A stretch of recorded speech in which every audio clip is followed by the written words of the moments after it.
ஸ்ரீ காளிமாதா ஜோதிடம் பிரபல ஜோதிடர் பண்டித் மகாராஜா. தொழில், கல்வி, வியாபாரம் மற்றும் மந்திர சூனிய பிரச்சனைகளுக்கு நிரந்தர தீர்வு. வணக்கம். செய்தி வீச்சு உங்களை வரவேற்றுக் கொள்கிறது.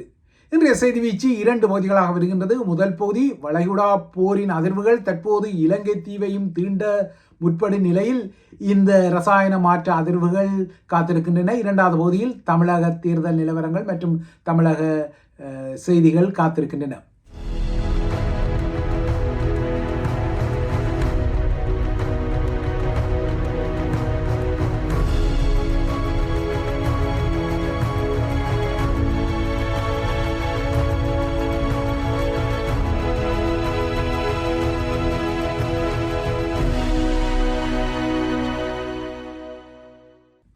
மத்திய கிழக்கின் சமகால போரின் நிழல்கடம் இந்து சமுத்திர பிராந்தியத்துக்குள் நுழைந்து இலங்கைக்கும் ஒரு சிண்டு முடிவை ஏற்படுத்துவதாக நேற்றைய செய்தி வீச்சு கூறியிருந்தது.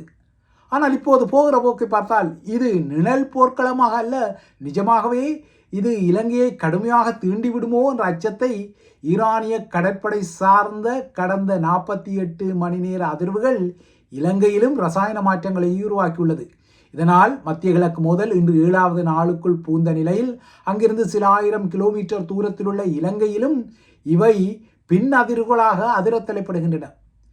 இலங்கையை பொறுத்தவரை அதன் கடல் எல்லைக்கு அப்பால், ஆனால் எக்கனாமிக் சோன் எனப்படும் பொருளாதார வலய கடற்பரப்பில் வைத்து கடந்த செவ்வாய் நள்ளிரவுக்கு பின்னர் அமெரிக்காவின் நீர்மூழ்கி கலம் ஒன்று ஏவிய ஒரு டோபிட்டோ எனப்படும் நீரடி உந்துகணை ஈரானிய போர்க்கப்பலான தெனாவை மூழ்கடித்தது. இது நீங்கள் ஏற்கனவே அறிந்த ஒரு விடயம்.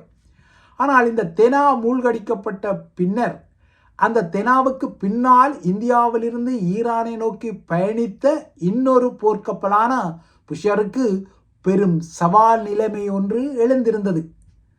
இந்த புஷரும் விசாகப்பட்டினத்துக்கு பயிற்சிக்கு செல்வதற்கு முன்னர் கடந்த மாதம் 16ஆம் தேதி கொழும்பு துறைமுகத்தில் தரித்து நின்று அங்கிருந்துதான் இந்தியாவுக்கு சென்று இந்தியாவில் இடம்பெற்ற கடற்படை பயிற்சிகளில் கலந்து கொண்ட பின்னர் மீண்டும் ஈரானுக்கு புறப்பட்ட பின்னர்தான் ஈரான் மீதான அமெரிக்க இஸ்ரேலிய தாக்குதல்கள் ஆரம்பித்திருந்தன.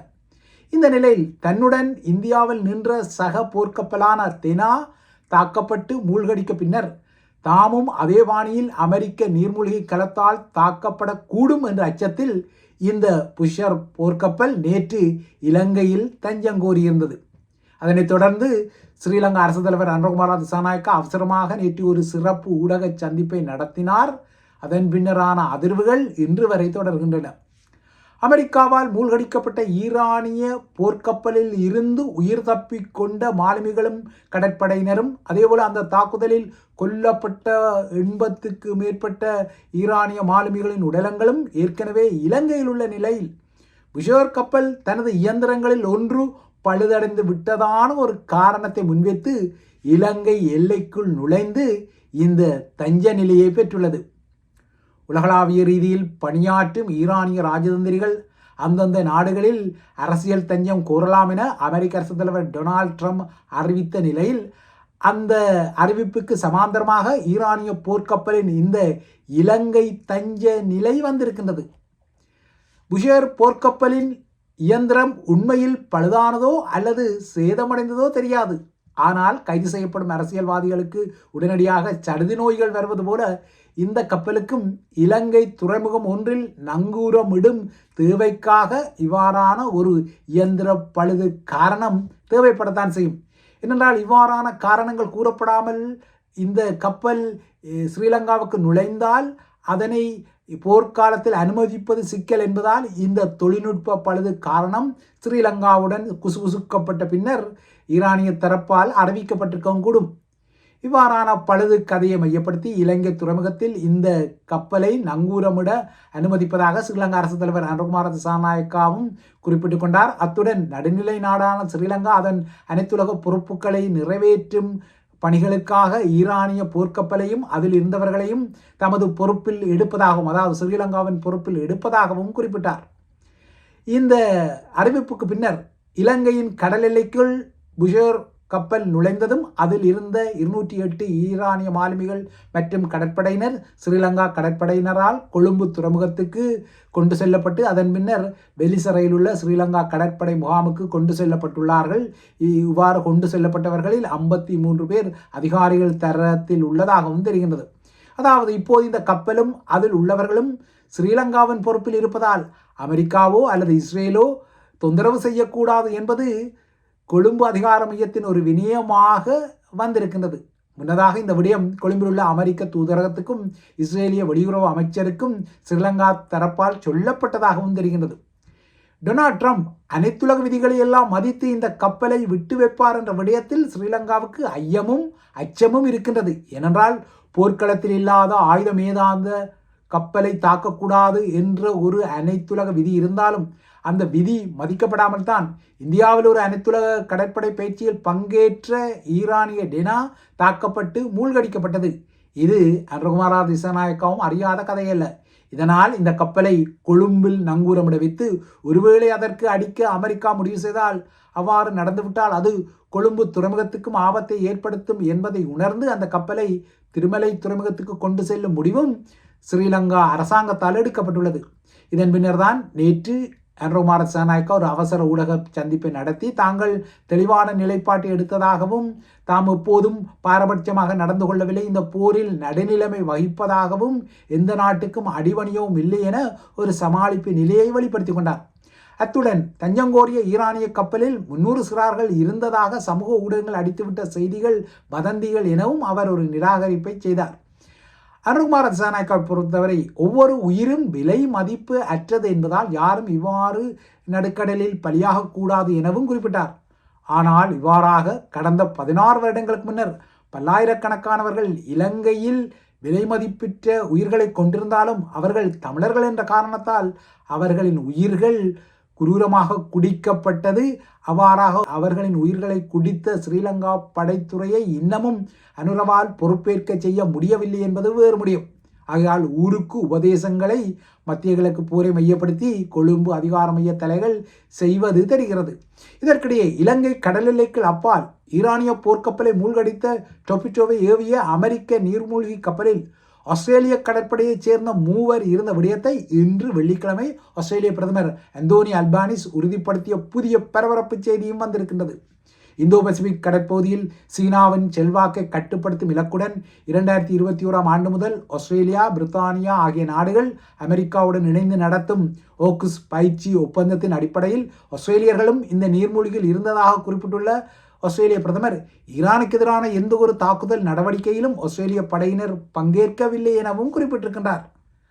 இவ்வாறான புதிய செய்திகள் வந்த பின்னணியில் ஸ்ரீலங்கா இலங்கையில் ஈரானிய கடற்படை கப்பலுக்கு தஞ்சம் வழங்கி கொண்டாலும் ஈரானிய கடற்படையை முற்றாக அழிக்கும் விடயத்தில் இருந்து அமெரிக்க இராணுவம் பின்வாங்காது என நேற்றும் சூளுரைத்த அமெரிக்க இராணுவத்தின் மத்திய கட்டளை பணியகம் ட்ரோன் கேரியர் எனப்படும் ஈரானின் ஆளில்லா விமானங்களை காவும் கப்பலான ஷாஹித் பகேரி தாக்கி அழிக்கப்பட்டதாக குறிப்பிட்டு அந்த கலம் தீப்பிடித்து எரிவதை காட்டும் காணொளியையும் வெளியிட்டுள்ளது. இந்த கலத்துடன் சேர்த்து 30க்கும் மேற்பட்ட ஈரானிய போர்க்கப்பல்கள் அழிக்கப்பட்டதாக அமெரிக்க கட்டளை தளபதியான அட்மிரல் ஃப்ராட் கூப்பர் தெரிவித்திருக்கின்றார். கடந்த 2024 சேவையில் இணைக்கப்பட்ட இந்த ட்ரோன் கேரியர், அதாவது ஆளில்லா வான்கலங்களை காவிச் செல்லும் இந்த கப்பல் கடலில் இருந்து ட்ரோன்களை ஏவும் நடவடிக்கைக்கு தெஹ்ரானுக்கு முக்கிய ஒரு களமாக இருந்த நிலையில் தற்போது அது அளிக்கப்பட்டதாக அமெரிக்கா உரிமை கோரி அது எரியும் காணொளியையும் வெளியிட்டுள்ளது. இன்று மத்திய கிழக்கு மோதல் மிக தீவிரமாக நேற்றைய 6ஆம் நாளை கடந்து 7வது நாளுக்குள் பூந்த நிலையில் போரியல் கலையில் எசமெட்ரிக் வார்ஃபேர் எனப்படும் சமச்சீரற்ற ஒரு போர்க்களத்துக்குள் தற்போது ஈரான் எதிர் அமெரிக்க இஸ்ரேலிய போர்க்களம் நகர்வது தெரிகிறது. 4ஆம் தலைமுறை போரின் ஒரு அங்கமாக கருதப்படும் இந்த சமச்சீரற்ற போர் முறை, அதாவது எஸ்மெட்ரிக் வார்ஃபேர், எப்போதுமே மிக பலமான தரப்புடன் ஒப்பீட்டு ரீதியில் அந்தளவு பலமில்லாத தரப்புகள் திறமையாக வெளிப்படுத்தும் போர்க்குணம் சார்ந்த ஒரு யுக்தியாகும். அந்த வகையில் பெரும் செலவீனமான ஒரு போரை அமெரிக்காவும் இஸ்ரேலும் கூட்டாக நடத்த ஈரானின் இராணுவ சக்தியும் யுக்தியும் வேறு தந்திரோபாயத்துடன் செலவீனம் குறைந்த ஆனால் எதிராளிகளுக்கு பெரும் இழப்புகளை ஏற்படுத்தும் வகையில் நகர்த்தப்படுவது தெரிகின்றது. சில $100 செலவுடன் உருவாக்கப்படும் ஈரானிய ட்ரோன்கள் அமெரிக்க இஸ்ரேலிய தரப்புகளுக்கு பெரும் இழப்புகளை ஏற்படுத்துகின்றது. அதே போல வளைகுடாவில் உள்ள அமெரிக்க நிலைப்புகளுக்கும் பெரும் தாக்கங்களை உருவாக்கி வருகிறது. அமெரிக்காவை பொறுத்தவரை தான் இந்த போர்க்களத்தில் புதிய திறமைகளை பயன்படுத்தி வருவதாகவும் ஒப்பீட்டளவில் ஈரானின் மலிவான ஆயுதங்களை இடைமறிக்க விலையுயர்ந்த ஆயுதங்களை பயன்படுத்துவதில்லை எனவும் கூறிக்கொள்கின்றது. ஆனால் அமெரிக்கா இவ்வாறு அறிவித்துக் கொண்டாலும் அமெரிக்கா இஸ்ரேல் போல பெரும் இராணுவ ஆயுத களஞ்சியத்தை கொண்டிராத ஈரானும் கச்சிதமாக சமச்சீரற்ற இந்த போர் யுக்தியை பயன்படுத்துவது போர்க்களத்தில் தெளிவாகவே தெரிகின்றது. இந்த யுக்தியால் ஜோர்டானின் முவாஃபாக் சால்டி விமானத்தளத்தில் இருந்த அமெரிக்காவின் தாட், அதாவது பேட்ரியாட்டிக் ஏவுகணைகளை ஏவிக்கொள்ளும் இந்த தாட் ஏவுகணை பேட்டரிக்கான ரேடார் அமைப்பு ஈரானால் தாக்கப்பட்டு அழிக்கப்பட்டதாக தெரிகின்றது. இந்த தளம் ஈரானிலிருந்து 500 மைல்களுக்கு அப்பால் இருந்தாலும் தாக்குதலுக்கு உள்ளாக்கப்பட்டது. இதேபோல ஐக்கிய அரபு எமிரேட்ஸில், அதாவது ஐக்கிய அரபு அமீரகத்தில் 2 இடங்களில் இதேபோன்ற ரேடார் அமைப்புகளை கொண்ட வளாகங்களும் ஈரானால் தாக்கப்பட்டுள்ளன. வளைகுடாவை பொறுத்தவரை அங்கு அமெரிக்காவுக்கு மொத்தமாக 8 தாட் பேட்டரிகள் உள்ளன. இதற்கு அப்பால் அமீரகத்தில் 2 உள்ளன. சவுதி அரேபியாவில் 1 உள்ள நிலையில் இவ்வாறான ஈரானிய தாக்குதல்கள் குறிபார்த்து அடிக்கும் வகையில் நடத்தப்பட்டுள்ளன. பலவீனமாக கருதப்படும் தரப்புகளின் இரகசிய ஆயுதங்கள் மற்றும் சக்தி வாய்ந்த கூட்டாளிகளை துல்லியமாக கணிப்பிட தவறுபவர்கள் போர்க்களத்தில் எவ்வளவுதான் போரிட்டு கொண்டாலும் வலிமையான தரப்புகளாக இருந்தாலும் இறுதியில் தோல்வி அடைந்து விடுவார்கள் என கூறுகிறார் போர்க்கலையின் பிதாமகரான சன்ஷு. இப்போதைய நிலையில் இந்த சமச்சீரற்ற போர் முறையால் ஈரான் கடுமையாக இஸ்ரேலையும் அமெரிக்காவையும் அடிக்கும் காட்சிகள் இன்றைய 7ஆம் நாள் போர்க்களத்தில் அதிகாலை முதலே தெரிந்தது. அமெரிக்காவின் எபிக் ஃபியூரி எனப்படும் காவிய சீற்றம் இராணுவ நடவடிக்கைக்கும் அதேபோல இஸ்ரேலின் ரோரிங் லைன் எனப்படும் சிங்கத்தின் கர்ஜனை இராணுவ நடவடிக்கைக்கும் எதிராக ஈரான் தற்போது தனது ஃபெய்த்ஃபுல் ப்ராமிஸ் 4 எனப்படும் நம்பிக்கை உறுதிமொழி 4 என்ற இராணுவ நடவடிக்கையின் புதிய அலை தாக்குதலை ஆரம்பித்ததாக அறிவித்துள்ளது. சொன்னபடியே தனது ஃபெய்த்ஃபுல் ப்ராமிஸ் 4 ஆரம்பத்தை இஸ்ரேலிய தலைநகர் டெல் அவீவை மையப்படுத்தி தனது ஹைப்பர் ஷகான் ஏவுகணைகள் ட்ரோன்களை கிளஸ்டர் எனப்படும் கொத்தணி வகையில் ஏவி ஈரான் அமெரிக்காவுக்கும் இஸ்ரேலுக்கும் பெரும் கலக்கத்தை கொடுக்க தலைப்படுகின்றது. இதனால் இன்று டெல் அவீவ் வானத்தில் ஒரு கொத்தணி குண்டுகளின் கலவை நிலை சீறியுள்ளன. இந்த ஏககால கொத்தணியை தடுக்க முடியாமல் இஸ்ரேலின் ஏவுகணை தடுப்பு அமைப்பான அயன்டோம் எனப்படும் இரும்பு குவிமாடா கட்டமைப்பும் திணறியதால் சில ஏவுகணைகள் மத்திய இஸ்ரேலில் வீழ்ந்து வடித்துள்ளன. நேற்று டெல் அவீவின் பென்கூரியன் சர்வதேச விமான நிலையத்தை மையப்படுத்தி 1 தொன் எடையுள்ள ஏவுகணைகள் ஈரானால் ஏவப்பட்ட நிலையில் இன்றும் இஸ்ரேலை அச்சப்படுத்தும் வகையில் தாக்குதல்கள் தொடர்ந்தன. ஆனால் ஈரான் ஏவும் பல ஏவுகணைகள் இடைமறிக்கப்பட்டு இல்லைனால் சுட்டு வீழ்த்தப்படுவது வேறு விடயம். ஈரானின் தாக்குதல் தணிவுக்கு வருவதாக இஸ்ரேலும் அமெரிக்காவும் அறிவித்த நிலையில் ஈரான் தனது ஃபெய்த்ஃபுல் ப்ராமிஸ் 4 தீவிரப்படுத்துகிறது. இதனையடுத்து ஈரானுடனான போர் எவ்வளவு காலம் நீடிக்கலாம் என்பது குறித்து தனக்கு கால எல்லை கிடையாது என தற்போது அமெரிக்க அரசு தலைவர் ட்ரம்பும் தனது சுருதியை மாற்ற தலைப்படுகின்றார். இந்த போர் 4 முதல் 5 வாரங்களுக்குள் முடிவடையும் என முதலில் குறிப்பிட்ட ட்ரம்ப் இப்போது இந்த கால எல்லையை நீடிக்கும் வகையில் எவ்வளவு காலம் இந்த போர் நீடிக்கும் என சொல்ல முடியாது என சுருதி மாற்றத்தை வெளிப்படுத்துவது தெரிகின்றது. ட்ரம்பின் இந்த சுருதி மாற்றத்தின் பின்னணியில் வளைகுடா நாடுகள் இன்று அதிகாலை முதல் ஈரானிய தாக்குதல்களால் அல்லாடி கொண்டன. இன்று அதிகாலையும் கட்டாரில் உள்ள மத்திய கிழக்கின் மிகப்பெரிய அமெரிக்க படைத்தளமான அல் உதைத் விமானத்தளம் ஈரானால் தாக்கப்பட்டது. அதேபோல சவுதி அரேபியாவில் உள்ள அதன் பிரின்ஸ் சுல்தான் விமானத்தளம் தாக்கப்பட்டது. இவற்றை நோக்கி ட்ரோன்கள் மற்றும் ஏவுகணைகள் ஏவப்பட்டன. ஆனால் இவ்வாறாக ஏவப்பட்ட ஏவுகணைகள் மற்றும் ட்ரோன்கள் இடைமறித்து சுட்டு வீழ்த்தப்பட்டதாக சவுதி அரேபியாவும் கட்டாரம் கூறுகின்றன. அதேபோல பஹ்ரைன் தலைநகர் மனாமாவில் ஒரு ஆடம்பர விடுதி மற்றும் 2 குடியிருப்பு கட்டிடங்கள் ஈரானால் தாக்கப்பட்டுள்ளன. ஐக்கிய அரபு அமீரகத்தின் மீதும் ஈரானிய ஏவுகணைகளும் ட்ரோன்களும் இன்றும் ஏவப்பட்டன. மறுபுறத்தை தன்னை முற்றாக அழிக்க துடிக்கும் ஈரானை தடுக்க இஸ்ரேலும் கடுமையான தாக்குதல்களை நடத்தி வருகின்றது. லெபனான் மீதும் ஈரானிய தலைநகர் தெஹ்ரான் மீதும் இஸ்ரேல் இன்றும் கடும் தாக்குதல்களை நடத்தி வருகின்றது.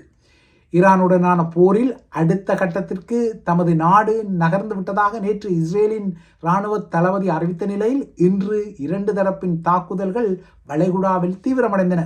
இதுவரை 6000க்கும் மேற்பட்ட குண்டுகள் பயன்படுத்தப்பட்டதாகவும் 2500 தாக்குதல்கள் ஈரான் மீது நடத்தப்பட்டதாகவும் இஸ்ரேலிய தளபதி குறிப்பிட்டிருக்கின்றார். இந்த நிலையில் ஈரான் இனிமேல் தனது வான்பரப்பை பாதுகாக்க முடியாது எனவும் அமெரிக்கா கூறிவிட்டது.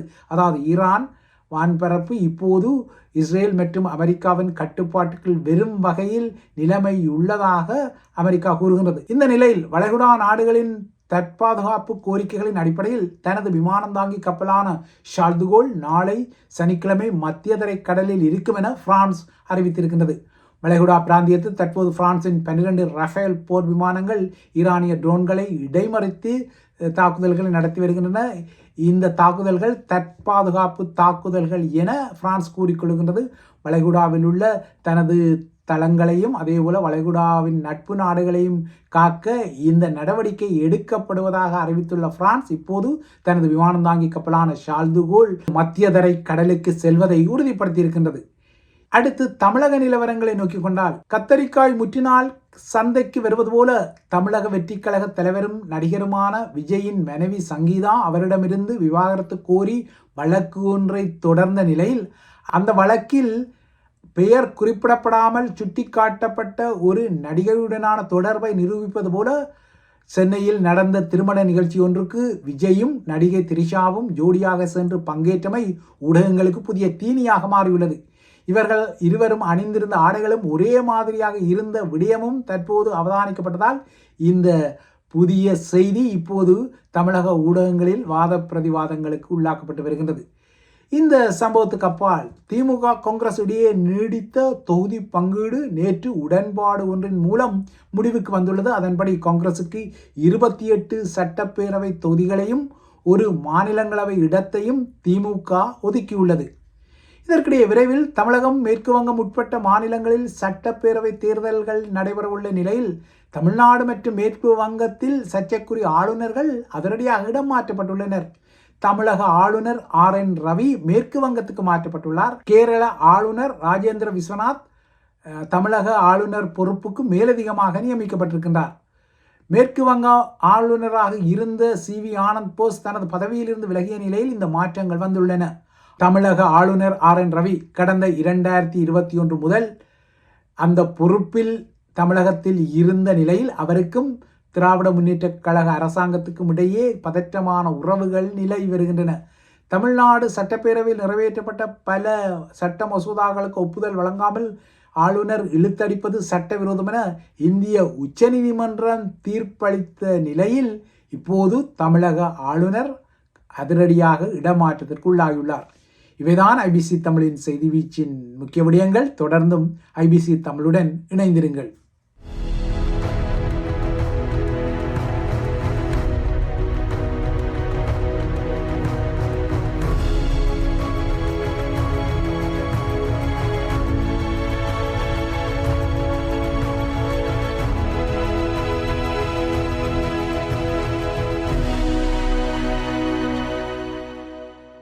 ஸ்ரீ காளிமாதா ஜோதிடம் பிரபல ஜோதிடர் பண்டித் மகாராஜா. தொழில், கல்வி, வியாபாரம் மற்றும் மந்திர சூனிய பிரச்சனைகளுக்கு நிரந்தர தீர்வு.